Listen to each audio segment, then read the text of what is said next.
142nd North, 23rd, and Melrose Park is where the beginning was about to start.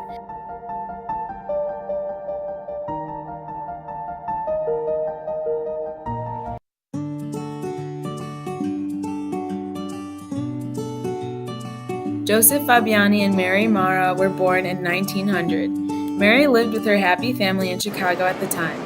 Little did her family and her know that their happiness was soon coming to an end.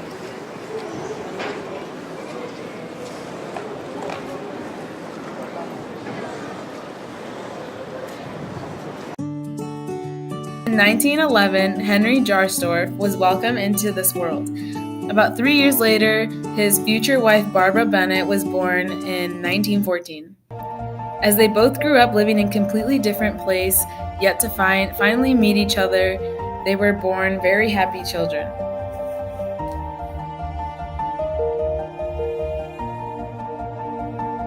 Years had passed and it was time for Henry and Barbara to become closer. Henry and Barbara's older brother Donald, his best friend. As Henry and Donald's friendship grew, Henry saw more and more of Barbara.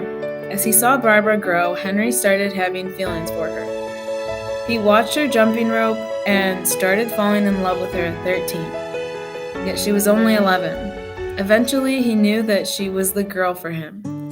May 11th, 1909, Jose was born.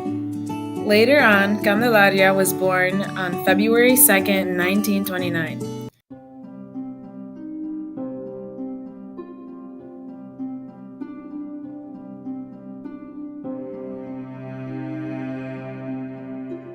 Years passed after Mary's mother had passed away.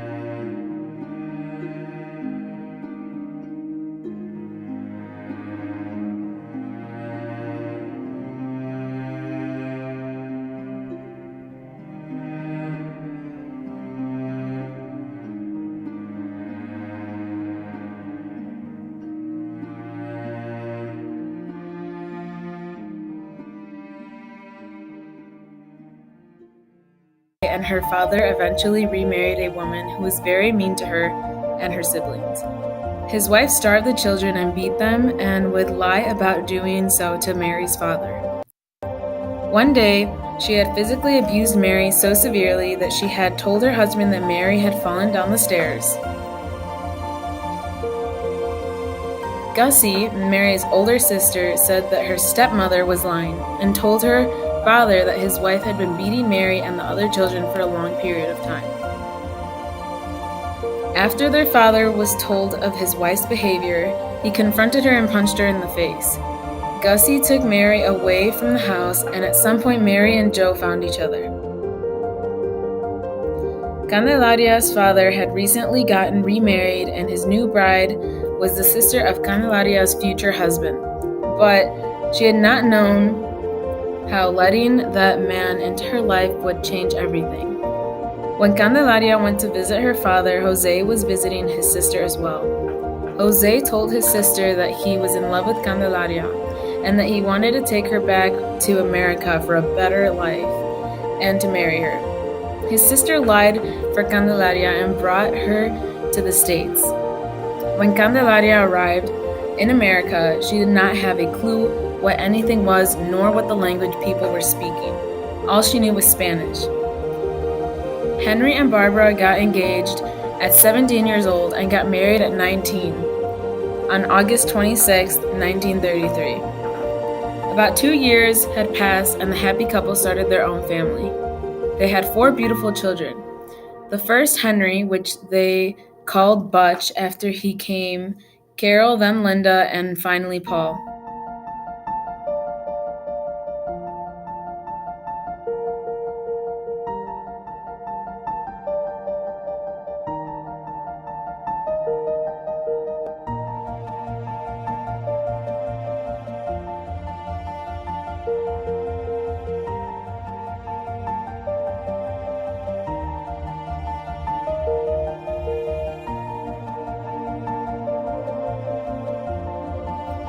Candelaria stayed in America and lived there for 11 years. Jose and Candelaria had 7 children. 3 passed away.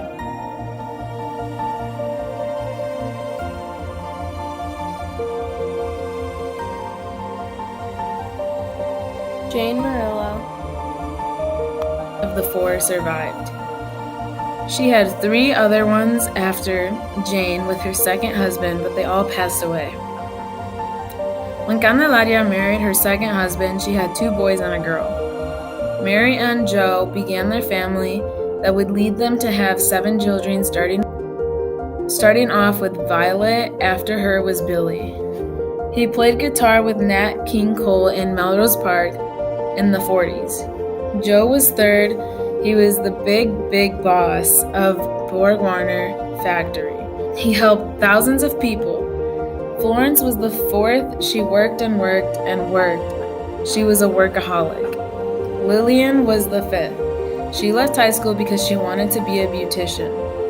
Tony was the 6th, and he was a wonderful man, and was very tall. His height was 6'3". He served his country in the army at 19. Tony served for 2 years. He was fantastic at football, basketball, pool, any athletic sports. Then the 17th and final baby was born, Ronald. He taught karate at 17. He got into weightlifting, and he was Mr. Cook County in 1959.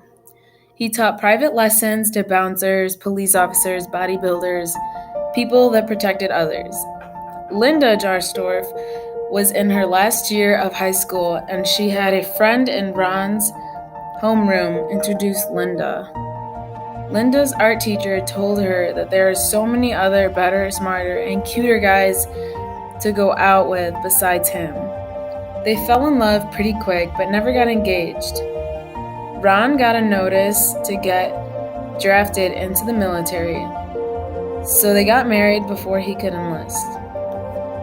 Tuesday, in the court building on January 21st, 1964, was when they went to go tie the knot.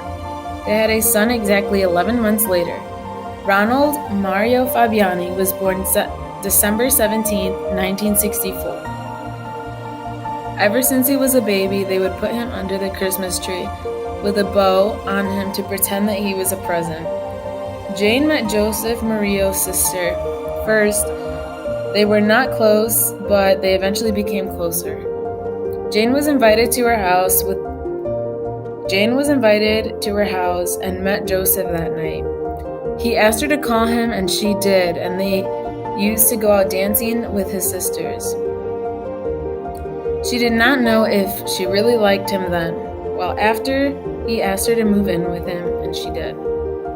She met his family, then her family moved back to Texas. They did not have much education around that time. They worked as a maid and worked in the fields of cotton. Her brother drove her back to Illinois.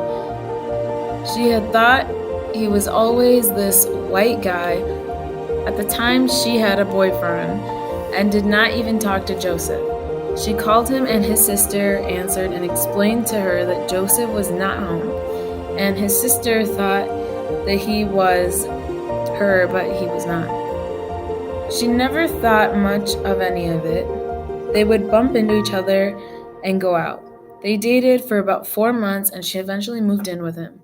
She will never know why she ended up with him, but for any reason, they never got engaged. He gave her a ring.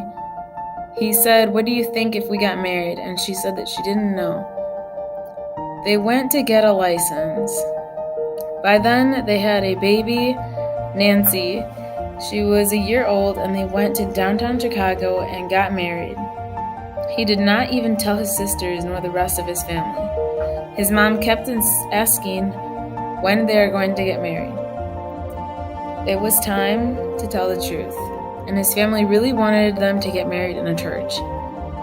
His family sent them to Mexico, and Jane wore a beautiful halter pink dress with embroidered design long dress. It was too loud of a pink. She took wedding photos in her sister-in-law's dress. They got married by a church on May 18, 1974. Years had passed, and Jane and Joseph had 5 more children after Nancy, which was Wendy, Cindy, Melly, Mindy, and lastly, the only boy, Joseph.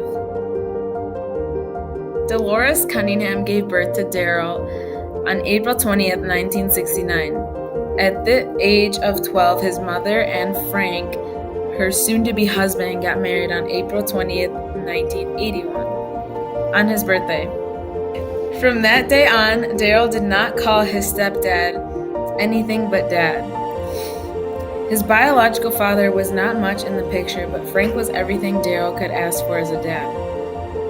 As Ron grew up, he had always known exactly what he wanted to be once he got older.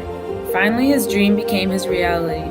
He was a new police officer and met Wendy Murillo in Melrose Park, at a bar she used to work at. Years later, they became friends and eventually more. At precisely 2:19 p.m., Wendy gave birth to a baby girl at Gottlieb Memorial Hospital. Wendy and Ron had broken things with their relationship before their daughter came into the world.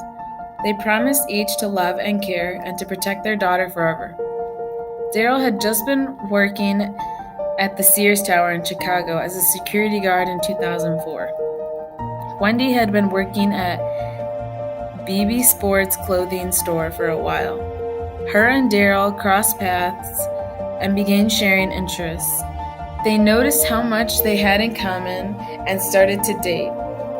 In 2005, Gia started having a lot of health issues that would progress more than in the future. Later, in 2005, Gia and Daryl met each other.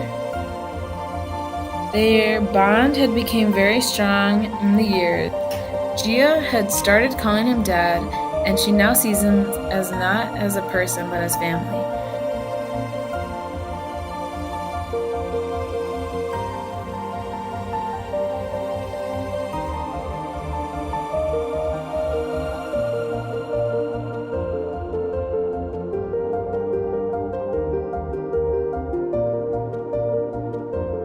To this day, Gia is loving her life and loves the people who are in it.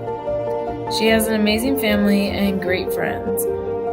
Her best friend Jasmine Mann and her are going on more than 8 years of friendship. I would never want to change my family history because that would mean I would change.